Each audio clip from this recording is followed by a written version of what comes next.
बाबा बागेश्वर सरकार के लिए संदेश। मैं बाबा बागेश्वर से कुछ कहना चाहता हूँ। मेरा नाम डॉक्टर प्रताप सिंह यादव, रुद्रपुर से। मैं बागेश्वर धाम के मालिक धीरेंद्र शास्त्री जी से ये अरदास करना चाहता हूँ, बेनती करना चाहता हूँ कि आप पहले अपना आत्म मंथन करें, अपना निरीक्षण करें, फिर पूरे भारत को हिंदू राष्ट्र बनाने की कोशिश करें। क्योंकि पहले हम खुद हिंदू नहीं हैं तो दूसरे को हिंदू कैसे बना सकते हैं।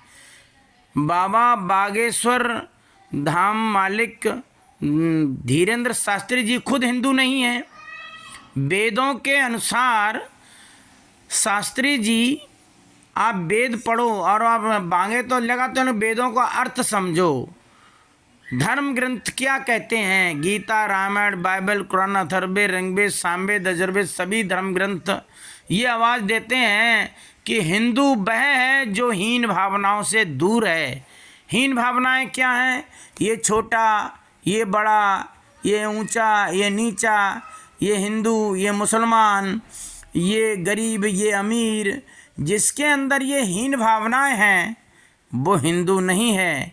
हिंदू का शब्द ही ये कहता है हीन भावनाओं से दूर। जो हीन भावनाओं से दूर है वह हिंदू है। तो आपके अंदर ये हीन भावनाएं कूट कूट कर भरी हुई हैं कि हिंदू, मुसलमान, मुसलमान। अरे मुसल किसको कहते हैं? मुसल का मतलब पूरा। मुसलमान जो पूरे पर ईमान लाता है वह मुसलमान होता है। मुसलमान कोई साधारण शब्द नहीं है। मुसलमान जो एक पर ईमान लाता है, एक पूरा ईश्वर है, अल्लाह है, खुदा है, उस पर ईमान लाने वाले को मुसलमान कहते हैं। लेकिन वाकई और हिंदू का मतलब है जो हीन भावनाओं से दूर, कि जो जिसके अंदर छोटा बड़ा, ऊंच नीच, जाति पाति ये भावनाएं नहीं रही हों और वह इन भावनाओं से ऊपर उठकर सात्विक वृत्ति में रहे। वो समय एक ईश्वर को देखता है, यानी हरि व्यापक सर्वत्र समाना। रामायण भी कहती है सप्तम समूहि में जग देखा, मोते अधिक संत कर लेखा। कि सारे संसार में जो मेरे को देखता है और मेरे से ज़्यादा, और मेरे में सब संसार को देखता है और मेरे से ज़्यादा मेरी भक्त का सम्मान करता है तो मैं खुश होता हूँ। ईश्वर ऐसे खुश नहीं होता है। हिंदू राष्ट्र बनाना, अरे हिंदू राष्ट्र बनाना है तो पहले आप हिंदू बनिए, हीन भावनाओं से दूर बनिए और ये छोटा बड़ा, ऊंच नीच, जाति पाति भावनाओं से परे होइए, तब कहीं जा कर के हिंदू राष्ट्र बना सकते हैं। क्योंकि आप सबको हिंदू बनाओ, यानी हीन भावनाओं से दूर करो सबको, वह हिंदू राष्ट्र है। ये क्या कि मुसलमान अलग करो, हिंदू राष्ट्र बनाऊंगा, ये हिंदू राष्ट्र नहीं होता है। ये आपकी जो भावनाएं हैं ये हिंदू मुसलमान को लेकर के, ये जाति पाति को लेकर के आपकी भावनाएं हैं। इसमें कोई हिंदू राष्ट्र वाली कोई बातें नहीं है आपके अंदर। पहले तो आप खुद हिंदू बने, आप ये छोटी मोटी भावना से ऊपर हों। सब्र शांति तेज समदृष्टि, सदपुरुषों दा गहना है, पर संता दा बड्डा जेबर प्रभु इच्छा में रहना है। संतों का तो उत्तम जेवर है परमात्मा की रजा में राजी रहना। लटे तन फटे कपड़े जैसे भी रहे, जिस इच्छा में रखे ईश्वर उस इच्छा में रहे। ईश्वर की रजा में जो राजी रहता है, सब्र शांति होती है उसके अंदर। तेज समदृष्टि, समदृष्टि का मतलब होता है सबको एक दृष्टि से देखता है, उसको छोटा बड़ा, ऊंच नीच नहीं होता उसके अंदर। ये हीन भावनाएं उसके अंदर नहीं होती हैं।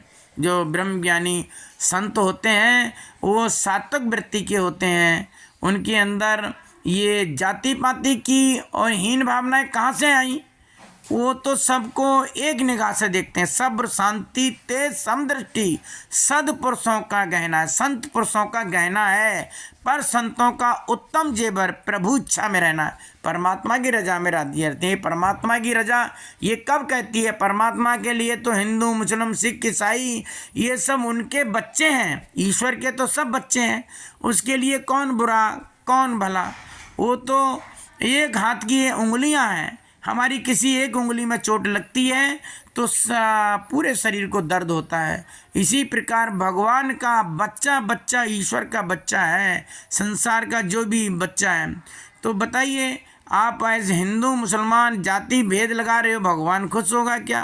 पहले मैं तो यही कहना चाहूँगा, ज़्यादा नहीं, कि धीरेन्द्र शास्त्री जी आप खुद हिंदू बने, हीन भावना से ऊपर उठें और अपना सात्विक वृत्ति अपनाएं, संतों का गहना अपनाएं। संतों का क्या गहना होता है, वो संत बने, तब जा कर के हिंदू राष्ट्र बनाएं। हिंदू राष्ट्र जब भी बन सकता है जब सब में एक ईश्वर को आप देखेंगे और सबको समझाएंगे कि सब कोई जाति पाति ये सब बेकार है, हमारी जाति है मनुष्य जाति, मानस जात सब एक है पहचान वो, हमारी मनुष्य जाति है और हम सब एक जाति के, हम सब मनुष्य हैं। ये का जैसा जो कर्म करने लगा वैसा उसकी जाति बन गई। अगर वो बाल काटने लगा नाई बन गया।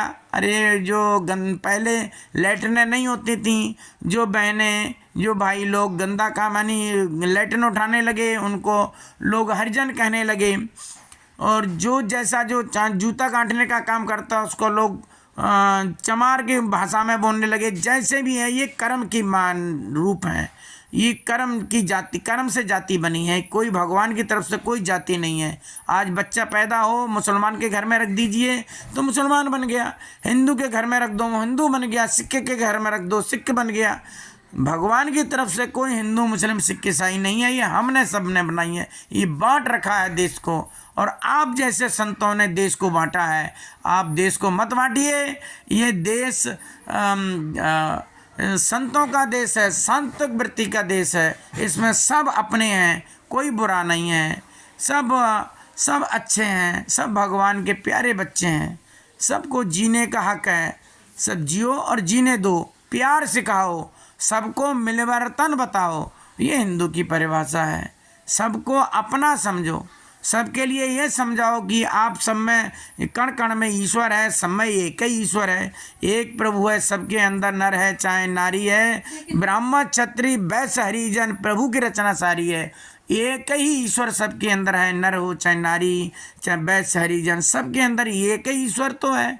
जब एक ईश्वर सबके अंदर तो कौन बड़ा पराया, कौन बुरा है, कौन छोटा कौन बड़ा है, कौन हिंदू और कौन मुसलमान है, सब मानस जात है हमारी, मानस जात सब है एक है पहचान वो।